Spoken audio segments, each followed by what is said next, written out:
kalian upload, kalian posting, bagaimana reaksinya, apa yang reaksinya paling tinggi. Mungkin untuk reaksinya yang paling tinggi perlu kalian ulangi kira-kira apanya gitu, apakah mereka suka stylenya, apakah mereka suka gaya postingannya, apakah mereka suka gaya captionnya. Mungkin kalian bisa riset apa yang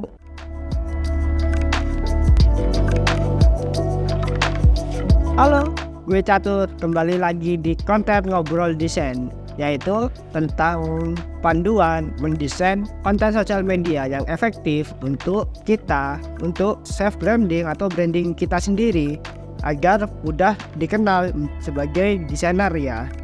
Mendesain konten sosial media yang menarik dan efektif adalah langkah penting untuk membangun branding kita di online ya. Jadi agar kita mudah dikenal seperti di sosial media. Baik mendesain untuk diri sendiri atau mendesain untuk klien, ada beberapa faktor yang perlu diperhatikan agar konten tersebut berhasil menarik perhatian dan mampu berinteraksi dengan audiens yang kita tuju gitu. Sebelum memulai desain, pastikan memahami tujuan konten, siapa lagi target audiens kita. Kan di konten ngobrol desain gue selalu ngobrol, selalu pastikan sesuaikan buat siapa desain itu dituju gitu, selalu sesuaikan. Jadi tidak asal-asalan bagus gitu, tapi kalau audiens kita gak sesuai jadi gak efektif gitu ya. Jadi pastikan sesuaikan dengan target audiens. Jika desain kamu anime, ya pastikan kamu membuat desain-desain tentang WIP anime, desain anime, daily activity tentang anime gitu kan bisa kalau gak melulu karya kan. Jangan mendadak menjadi orang terus lu desainer anime tapi lu pernah posting tentang makan spaghetti terlalu unrelate gitu ya kan. Jadi hindari hal itu gitu loh. Jadi karena untuk membangun self branding itu bukan sehari dua hari jadi pastikan kalian konsisten melakukan sesuai target audiens kalian. Gak bisa asal-asalan karena ini membangun nama itu cukup lama dan butuh proses yang panjang, tidak instan gitu, tidak langsung dikenal. Kecuali Anda ya ahli bikin masalah, itu beda konsepnya. Ada sih bikin masalah viral itu yang lebih sering populer di Amerika. Orang yang hobi ngeprank apa sering populer. Aku entah kenapa itu Amerika ya, kayak budayanya aneh akhir-akhir ini yang gue lihat. Setiap platform media memiliki batasan ukuran format yang berbeda. Pastikan desain Anda sesuai dengan format yang diperlukan agar tidak terpotong atau nge-crop. Jika Instagram itu kalau postingannya kan kotak, kalau Instagram story itu kan vertikal 16:9 dan seterusnya gitu. Ada format-format tersendiri yang harus kalian ketahui agar desain kita itu terlihat lebih efektif gitu, terlihat tidak nge-crop atau sesuai lah pokoknya intinya. Dan pastikan desain itu mudah dibaca di handphone atau di tablet. Jadi kan ukuran handphone kan kecil gitu, artinya hindari pada postingan sosial media menggunakan elemen-elemen yang kecil yang susah dilihat gitu. Misalnya ada teks yang sangat kecil penuh detail gitu, sebaiknya teks kecil yang detail ditaruh di caption agar lebih mudah dilihat gitu. Jadi kadang ada sih, jadi akhirnya kan ya maksudnya eman-eman aja gitu, udah desain rumit gak kebaca gitu, mubazir aja. Mending dibikin elemen yang lebih bagus, yang lebih memiliki power stopping atau memiliki daya tarik yang lebih tinggi gitu daripada teks yang gak kelihatan gitu kan ya. Jadi pastikan desain Anda itu enak dilihat di handphone ataupun tablet. Ya intinya dari ke handphone deh. Gue rasa akhir-akhir ini orang-orang lebih suka melihat konten sosial media di handphone gitu, jarang di PC sekarang ya. Gambar dan visual adalah elemen utama dalam konten sosial media. Pastikan gambar yang digunakan relevan dengan pesan atau topik dari konten yang kalian posting. Jadi gunakan gambar-gambar yang relevan. Kembali lagi, setelah kalian menentukan target audiensnya, pastikan topik-topik yang kita bahas relevan dengan yang mereka pengen gitu. Jadi agar lebih mudah relate. Karena untuk menjadi relate dan relevan itu ya harus mengerti apa yang di benak pikiran audiens kita, point of view audiens kita. Kita harus benar-benar paham bagaimana mereka memahami konten kita gitu. Visual yang menarik akan membantu konten menjadi lebih menonjol, lebih mudah di reach banyak orang. Tata letak dan komposisi yang lebih baik adalah kunci. pastikan elemen-elemen utama seperti teks, gambar ditempatkan dengan seimbang dan mudah terbaca ya. Pilihlah jenis huruf yang mudah dibaca. Hindari menggunakan terlalu banyak jenis font, jenis huruf yang berbeda sehingga susah diidentifikasi gitu.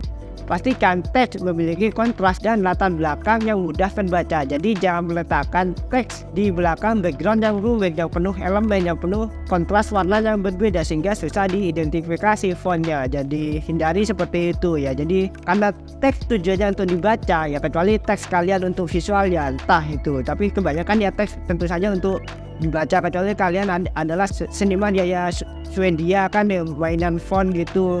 It's okay lah, tapi kan secara umum lah kita mikir tulisan itu untuk dibaca. Pastikan tulisan itu bisa dibaca dan gunakan palet warna, font dan gaya yang sesuai dengan brand yang kita inginkan. Jadi pastikan kalian memiliki brand warna yang konsisten dan selalu dipakai gitu. Jadi begitu ada warna merah, oh berarti brand ini. Jika ada warna hijau, oh mungkin Tokopedia kan. Jadi kan konsisten gitu, mudah dikenal gitu. Termasuk untuk klien itu juga pastikan kita sesuai rules atau pakem yang dimiliki oleh brand yang kita dapatkan gitu. Sama seharusnya dari kita itu punya pakem, punya rules, punya aturan, punya palet warna yang khas gitu, yang standar gitu, sehingga orang lebih mudah mengerti kita, lebih mudah mengenali kita. Setiap platform tentu memiliki karakteristik unik. Tentu saja kayak konten yang ditujukan untuk Instagram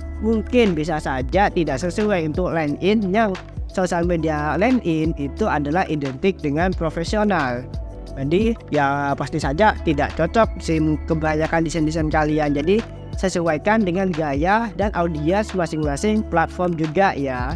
Jika kalian atau klien kalian punya jadwal postingan rutin, pastikan gunakan hal itu. Jadi anak-anak zaman dulu ditaruh di jam 7 hingga jam 12 siang karena anak-anak siang di hari Minggu, karena anak-anak pasti bangun pagi karena kebiasaan sekolah kan. Hari Minggu adalah hari libur kan. Jadi pas itu sesuai dengan audiens kita bergerak gitu, audiens kita melihat sosial media. Jadi umpamanya kita nyoba kasih contoh ya, untuk contohnya umpamanya kita menargetkan untuk mahasiswa gitu. Mahasiswa itu mungkin anggap saja lah kan, mahasiswa kan sekolahnya itu by SKS kan ya, gak ada jadwal yang pasti, tapi setidaknya kebanyakan mahasiswa itu sudah selesai kuliah di jam 5 atau peleknya itu hingga sekitar jam 10 malam. Artinya jika konten kita menyasar pada mahasiswa, artinya setidaknya kita itu konten di sekitar jam 5 sore hingga jam 10 malam. Jadi sesuai jadwal mereka istirahat. Kan mereka istirahat pasti buka HP, lihat sosial media gitu kan. Sesuaikan jadwalnya gitu. Jadi pastikan jadwal itu sesuai dengan target audiens kita. Itu perlu dipelajari ya.